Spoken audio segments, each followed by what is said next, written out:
বিসমিল্লাহির রহমানির রহিম। হে সমস্ত জগতবাসী, আজ আমি শামীম আলী চিশতি আপনাদের সামনে যে আলোচনাটি নিয়ে আসলাম, সে আলোচনাটি অবশ্যই মনোযোগ সহকারে শুনবেন। সে আলোচনাটি হলো, দেখুন যে এই পৃথিবীতে হযরত মুহাম্মদ সাল্লাল্লাহু আলাইহি সাল্লামের বহু সাহাবা পথভ্রষ্ট হয়েছে। শেষে কোরআন খুললে পাওয়া যায়, হাদিস খুললে পাওয়া যায়, সাহাবা 4 থেকে 5 জন শ্রেষ্ঠ। 4 থেকে 5 জন যদি শ্রেষ্ঠ হয়, এর মধ্য থেকে মাত্র একজন শ্রেষ্ঠ। সবার মধ্য থেকে 4 জন শ্রেষ্ঠ, আর 4 জনের মধ্য থেকে একজন শ্রেষ্ঠ। এখন এই একজনটা কে? সে একজনটা হলো হযরত আলী। আচ্ছা, যিনি হযরত আলী, তিনিকে কিন্তু একদল ওয়াজ করলে, একদল বিভিন্ন সাহাবার আলোচনা করলে হযরত আলীর আলোচনাটা খুব কম করে। আর যারা হযরত আলী সম্পর্কে জ্ঞান হয়ে গেছে, বোঝা হয়ে গেছে, তারা কি বলে? মাওলা আলী। আচ্ছা, মাওলা আলী বলা হয়। আমরা কিন্তু একটা সময়, ছোট সময় বুঝতাম যে মাওলা কে? আল্লাহ। এখন মাওলা আলী বলা হয়। তাহলে মাওলা শব্দের অর্থ কি? মাওলা শব্দের অর্থ হলো নেতা। মাওলা আলী নেতা আলী। সে নেতা হলেন কেন? তিনি ছিলেন জ্ঞানে চতুর। তার বেশিরভাগ প্রশ্ন ঠোঁটের আগায় ছিল। আচ্ছা, তার বেশিরভাগ প্রশ্ন উত্তর তার ঠোঁটের আগায় ছিল, হাসি মুখে দিয়ে দিতেন। তো এখন আমি একটা কথা বলবো, হযরত মুহাম্মদ সাল্লাল্লাহু আলাইহি সাল্লাম পাক পাঞ্জাতনের মূল, এবং মা ফাতেমা, হাসান, হোসেন, তারাও পাক পাঞ্জাতনের মূল। তাহলে হযরত আলী, তিনিও কিন্তু পাক পাঞ্জাতনের মূল। এই 5 জনে মিলে এই পাক পাঞ্জাতনের অধিকারী। যেমন দেখেন, হযরত ফাতেমা, যাকে আমরা বেহেশতের সর্দারিনী বলি, জগতের মা বলি, তিনি কিন্তু একটা জিনিস হলো, তিনি এই পৃথিবীতে বহু কষ্ট করে গেছেন এবং তিনি পাক পাঞ্জাতনের একজন। দেখেন, অন্য অন্য ব্যক্তিগণ হযরতে ফাতেমাকে বিবাহ করতে চেয়েছিলেন, কিন্তু সেটা হলো না। সেটা হলো না কেন? এ কারণেই যে যেখানে যার জোড়া আল্লাহ রেখেছে, বাহিরে ফাতেমা যাবে না। কেননা পাক পাঞ্জাতনের অধিকারী কে? মা ফাতেমা। পাক পাঞ্জাতনের অধিকারী কে? হযরত আলী। এবং পাক পাঞ্জাতনের যেহেতু হযরত মুহাম্মদ সাল্লাল্লাহু আলাইহি সাল্লাম, সে পাক পাঞ্জাতনের মূল, তাহলে মূলত 5 জনই মূল। তাহলে এই গণটির বাহিরে যদি তার বিবাহ হয়, তাহলে এটা কি হলো? তাহলে এটা কোনো মানানসির হলো না। এবং মা ফাতেমা, তিনি এমন ব্যক্তির সাথে তার বিবাহ হয়েছে যে, যিনি বাহ্যিকভাবে তার সম্পর্ক আরেকটা থাকলেও কিন্তু তার জোড়াটা পাক পাঞ্জাতনের মিল। আর এটা কি করা হলো যে, অনেকেই যখন বিবাহ করতে চেয়েছিলেন, তখন কিন্তু হযরত মুহাম্মদ সাল্লাল্লাহু আলাইহি সাল্লাম বলল যে, দেখো, সবার আগে কোরআন খতম দিয়ে যে আমার কাছে আসতে পারবে, আমি তার কাছে বিয়ে দেব। তখন কেউ পৃষ্ঠা উল্টাতে উল্টাতে উল্টাতে পড়তে পড়তে পড়তে দিন পার হয়ে যাচ্ছে, কিন্তু রাত পার হয়ে যাচ্ছে, কিন্তু কোরআন খতম হচ্ছে না। কিন্তু হজরত আলী কোরআন শরীফটা একটু ধরলো, ছুঁইল। 2 মিনিট পরে হজরত মুহাম্মদ সাল্লাল্লাহু আলাইহি সাল্লামের কাছে এসে বলছে, হুজুর আমার কোরআন খতম হয়ে গেছে। হায়, এত তাড়াতাড়ি কিভাবে? তখন তিনি বললেন, সূরা ইখলাস কুল হুয়াল্লাহু আহাদ আমি 3 বার পাঠ করেছি। 3 বার পাঠ করার পরে আমি জানি কোরআন খতম হয়ে যায়। সুবহানাল্লাহ, আলহামদুলিল্লাহ। তাহলে অন্য অন্য যারা বিবাহ করতে চেয়েছিল তাদের মাথায় কিন্তু এটা ছিল না। হয়তো কোনোদিন নবীজির কাছে শুনেছে, জেনেছে, কিন্তু ওই সময় তাদের মনে নেই। তার মানে কি? হযরত ফাতেমা, হযরত আলী, এই 2 জন হলো জোড়া। এদের জোড়ার বাইরে আল্লাহ তাদেরকে নেবে না। আচ্ছা, তো আজকে যে কথাটি আজকে মূলে, যে হযরত আলী সে কিন্তু পাক পাঞ্জাতনের একজন। পাক পাঞ্জাতনের যদি একজন তিনি হয়ে থাকে, তাহলে আজকের মূলে বিষয় যে রাসূলের পরের সম্মান, মুহাম্মদ সাল্লাল্লাহু আলাইহি সাল্লামের পরের সম্মান যদি থাকে, তাহলে সেই সম্মানটা হযরত আলীকেই দিতে হবে। আচ্ছা, এবং হাদিসে কুদসি যদি আমরা খুলি, সেখানে আমরা পেয়েছি কি, আল্লাহ কি বলেছে? হযরত আলী আমার শক্তি, হযরত আলী আমার বাঘ। আর হযরত মুহাম্মদ সাল্লাল্লাহু আলাইহি সাল্লাম তিনি কি বলেছেন? তিনি বলেছেন, আলী আমি হলো জ্ঞানের শহর, আর আলী হলো সেই শহরের দরজা। এই দরজা দিয়ে যে প্রবেশ করবে সে জ্ঞানের শহর লাভ করবে। আলহামদুলিল্লাহ। তাহলে পৃথিবীতে বহু সাহাবা ছিল, পথভ্রষ্ট থেকে শুরু করে আবার 4 থেকে 5 জন সাহাবার মধ্যে যদি আসি, হযরত আলী তিনি একমাত্র জ্ঞানী। তাহলে এই কথা কে বলেছে? হযরত মুহাম্মদ সাল্লাল্লাহু আলাইহি সাল্লাম বলেছেন, আমি জ্ঞানের শহর আর সেই শহরের দরজা হযরত আলী। যদি কেউ আলীর দরজা দিয়ে প্রবেশ করে, সে আমার, আমি নবীজির, আমি রাসূলের জ্ঞানের শহর তিনি লাভ করবে। তাহলে অন্য কোনো সাহাবার কথা কিন্তু এই কথা বলা হয়নি। তারপরেও দেখা যায় এই পৃথিবীতে অনেক ওলামারা ওয়াজ করে।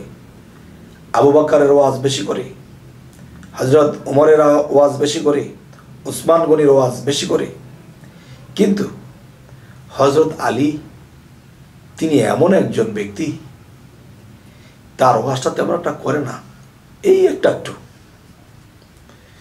তাহলে বোঝা গেল যারা মারেফতের জ্ঞানের শহরে প্রবেশ করেনি বা মারেফতের জ্ঞানের শহর তারা এই জ্ঞান সম্পর্কে যারা বোঝে না এবং বুঝতে চায় না, তারা হযরত আলী পর্যন্ত যায় না এবং তার দরজাটা প্রবেশ করে না। আচ্ছা, তাহলে যারা হযরত ওমর, হযরত আবু বকর, হযরত উসমান গনি, এদের সাথে যারা মিশেছে, তারা তাদের শিক্ষায় শিক্ষিত হয়েছে। হযরত আলীর দরজা যারা প্রবেশ করেছে, তারা নবীর মারেফাতের গোপন জ্ঞান উদ্ধার করেছে। তাই বলা হয়, যদি কোনো পৃথিবীতে কামেল পীর থাকে, তাহলে একটা কথা বলা হয় পীর আলী, পীর আলী। তার মানে আলীর দরজা যারা প্রবেশ করেছে আর মারেফতের জ্ঞান যারা লাভ করেছে, তারা পীর হয়েছে। পীরের সাথে একটা নাম কি আছে? পীর আলী। তার মানে এই পৃথিবীতে যদি কেউ কামেল পীর হতে হয়, তাহলে হযরত আলীর জ্ঞান লাগবে, হযরত আলীর দরজা প্রবেশ করতে হবে এবং সেই মারেফতের দেশের জ্ঞান লাগবে। তবে এর পরিচয় কি? দেখবেন এই জগতে যারা আবু বকর, হযরতে আবু বকরের শিক্ষায় শিক্ষিত যারা, তারা আলীর কথা তেমন একটা বলে না, এবং ওসমান গনির কথাই বলবে, কিন্তু দেখা যায় হযরত আলীর কথা তেমন একটা বলে না। তাই আমি বলতে চাই, এই পৃথিবীতে যদি কেউ আল্লাহর মারিফতের জ্ঞান চায়, তাহলে সে আলীর জ্ঞানে এবং আলীর দরজা দিয়ে প্রবেশ করতে হবে। তাহলে এই জগতে যারা কামেল পীর হয়েছে, তারা কিন্তু আলীর দরজা দিয়ে প্রবেশ করেছে এবং আল্লাহর মারিফত বা গোপনের জ্ঞান তারা অর্জন করে ফেলেছে। দেখবেন একজন আলেম বান্ডার শরীফে গিয়ে মুরিদ হয়েছে, একজন জবরদস্ত মাওলানা বান্ডার শরীফে বায়াত হয়েছে, বা অনেক বড় মুফতি আজম বান্ডার শরীফে মুরিদ হয়েছে। কেন হয়েছে? দেখা গেছে হযরত মুহাম্মদ সাল্লাল্লাহু আলাইহি ওয়াসাল্লাম হেরা পর্বতের গুহায় যখন ধ্যান সাধনা ছিল বহুদিন, এই ধ্যানের মাধ্যমে আল্লাহর মারিফতের গোপন জ্ঞানগুলো তার সিনার মধ্যে আল্লাহ দিয়েছে, এবং এর আগে সিনা পরিষ্কার করা হয়েছে, তখন সে পবিত্র জ্ঞান দেওয়া হয়েছে, তখন মারিফতের জ্ঞান প্রবেশ করানো হয়েছে। তাহলে সে হীরা পর্বতের ধ্যানের সাধনা যদি কেউ না করে, তাহলে হযরত আলীর জ্ঞান তার মধ্যে আসবে না। বই পুস্তক পড়ে, কোরআনের কিছু আয়াত পড়ে, কিছু হাদিস পড়ে তারা ওয়াজ করবে, যে ওয়াজটা করবে তার মধ্যে হযরত আলীকে তেমন একটা আনবেন না। কেন আনবেন না? কারণ সে মারিফতের খনি, এটা কিন্তু পাগল ফকির খুব ভালো করে জানি, কিন্তু তারা এই পর্যন্ত যাইতে চায় না। আর শরীয়তের জ্ঞান অর্জন করে এখন মারিফতের জ্ঞান তাদের মাথায় ঢোকে না। ঢুকবে কি করে? একটা ভাণ্ডের ভিতরে যখন আমি একটা জিনিস দিয়ে ভরেছি, তখন অন্য একটা জিনিস যদি আমাকে ভরতে হয়, তাহলে সেই জিনিসটা উপরে ফেলে দিয়ে এই জিনিসটা নিতে হবে। ঠিক যারা শরীয়তের বস্তা দিয়ে এটাকে গোডাউন ভরে রেখেছে, এখানে মারিফত, হাকিকত, তরিকতের জ্ঞান এখানে থাকতে পারে না, কারণ একটা দিয়ে ভরে রেখেছে। তাই কিন্তু যে হযরতে মাওলানা রুমি, জালালউদ্দিন রুমি যিনি, তিনি কিন্তু গোডাউন কয়টা উট বোঝাই সে হাদিস লিখেছিল, গ্রন্থ লিখেছিল। শেষে একজন পাগলের কাছে সমস্ত হাদিস বাদ হয়ে গেছে, ওনার পায়ে ধরে শেষে তার শিক্ষা নিতে হয়েছে। একসময় সেই সুশিক্ষায় শিক্ষিত হয়েছে। তাই বলবো, হে সমস্ত জগতবাসী, আজকের যে আলোচনাগুলো এই জন্যই করা হলো যে হযরত আলী, যাকে মাওলা আলী বলা হয়, কেন বলা হয়? সে সকল সাহাবার নেতা, জ্ঞানে, গুণে, চরিত্রে সে নেতা, তাই তাকে মাওলা আলী বলা হয়। আচ্ছা, আরেকটা বিষয় আমি একটু ইঙ্গিত করে দেব। এই পৃথিবীতে শরীয়তের প্রভাবটা বেশি কেন এবং মারিফতের প্রভাবের মানুষগুলা কম কেন? যেমন একটা সময়ে আরবকে শাসন করেছিলেন হযরত আবু বকর, আর একটা সময়ে আরবকে শাসন করেছিলেন হযরত ওমর, আর একটা সময় শাসন করেছিলেন হযরত ওসমান গনি। একজনে যখন একটা ফ্রি বা একটা জলচকির মধ্যে বানিয়ে এখানে বসে তখন আলাপ করতেন, ওয়াজ করতেন, তালিম করতেন, বুঝাইতেন, এভাবে এই ইবাদত এভাবে করতে হবে। শেষে যখন তিনি তার শাসন ভারপ্রাপ্ত অন্য কাউকে দেবে, তখন ওমর ওই জলচকিটার পাশে আরেকটা উঁচু সিঁড়ি করেছে, সেখানে সে বসেছে, এখানে সে পা রেখেছে, চেয়ার সিস্টেম হয়েছে। শেষে যখন ওসমান গনিকে এই ভারপ্রাপ্ত দেওয়া হবে, তখন ওসমান গনি এর উপর দিয়ে আরেকটা সিঁড়ি বানানো হয়েছে, যাকে আমরা মিম্বার বলি, বা খুতবার পাশে যে চেয়ারটা থাকে। তো এই তিনজনে মিলে তিনটা তাক সিস্টেম হয়েছে। আচ্ছা, তাহলে সাহাবা 4টা, সিঁড়ির ধাপ কিন্তু 3টা। তাহলে বোঝা গেল হযরত আলী, মাওলা আলী, তিনি কিন্তু সেই দেশের শাসন ভারপ্রাপ্ত নেননি। কেননা তারা যখন 3 জনে মিলে 3 বছর করে যদি 9 বছর 3 জনে শাসন করে থাকে আরববাসীদেরকে, তখন 3 জনের শিক্ষায় মানুষের শিক্ষিত হয়ে গেছে। আর সেই শিক্ষার মধ্যে মারেফাতের কোনো শিক্ষা ছিল না, তরিকতের শিক্ষা ছিল না। তখন কি হয়েছে? তখন হযরত আলী ভাবছে, যদি আমি বসি তাহলে যারা এই 3টা স্তরে যারা শিক্ষা দিয়েছে, এদের শিক্ষাগুলো তারা নিজের মধ্যে সেটিং করে নিয়েছে। এখন আমি যে আবার মারেফতের শিক্ষাটা দেব, তখন মারেফতের শিক্ষাটা তো ওজন এবং করাতের মতো। যখন এই ওজন জিনিসটা সেই শিক্ষার উপরে রাখা হবে, তখন তাদের মাথা এলোমেলো হয়ে যাবে। তখন হযরত আলীর এই কথা কেউ বুঝবে না, মূল্য থাকবে না, আর সে মিথ্যা বলতেও পারবে না, সঠিকটা বলবে এবং মারেফতের গোপন কিছু দিতে শুরু করবে। তখন প্যাঁচ লেগে যাবে। তখন হযরত আলী আর শাসন ভারপ্রাপ্ত নেননি। তো শাসন ভারপ্রাপ্ত যেহেতু নেননি, তাহলে আপনি বলতে পারেন বা আপনারা বলতে পারেন, তিনি যে নেননি এটা আপনি কি করে বুঝলেন? দেখুন, যে মিম্বার প্রথম ছিল আবু বকর একটি, ওমর একটি, ওসমান গনি একটি, এই 3টা স্তর আছে সিঁড়ি।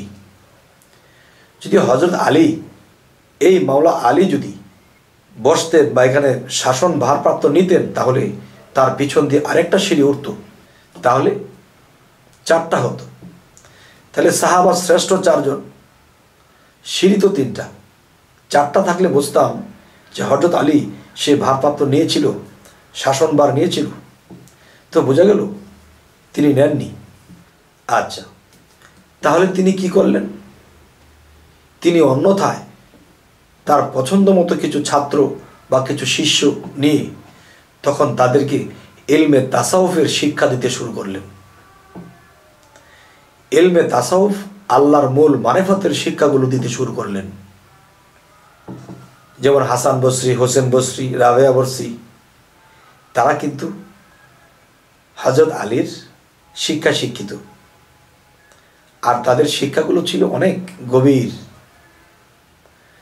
যাই হোক, হে সমস্ত জগতবাসী, আজকের এই আলোচনাটি আমি আপনাদেরকে কি বোঝাতে চাইলাম, যে এই পৃথিবীতে শরীয়তের লোক বেশি, শরীয়তের কর্মকাণ্ড বেশি, আর মারেফাত একটু নিচে থাকে। তারা গলা আলগে কথা বলতে পারে না, কারণ তারা শরীয়তের মধ্যে থেকে মারেফতের লোকে যা কিছু করে তার সব উল্টাই মনে হয়। আবার মারেফত যারা বুঝে গেছে, তারা দেখতেছে তাদের কিছু ভুল আছে, তারা বলে তাদেরটা ভুল, তারা বলে তাদেরটা ভুল। এই তো চলছে কথার মূল, আসলে কবে যে হবে কুল। যাই হোক, হে সমস্ত জগতবাসী, আজকে এই কথাগুলো বললাম। আমাকে কেউ বলেছে যে আপনি মাওলা আলী সম্পর্কে কিছু কথা বলবেন। তো 10-15 মিনিটের ভিডিও, এতে কিন্তু সকল আলাপ করা যায় না।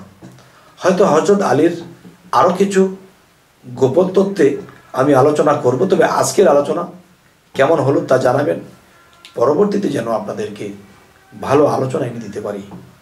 তো আমাদের চ্যানেলটি যদি আপনাদের ভালো লাগে তো অবশ্যই সাবস্ক্রাইব করে রাখুন, পরবর্তীতে যেন আমি ভালো আলোচনা নিয়ে আসতে পারি। সকলেই ভালো থাকবেন। আল্লাহ হাফিজ।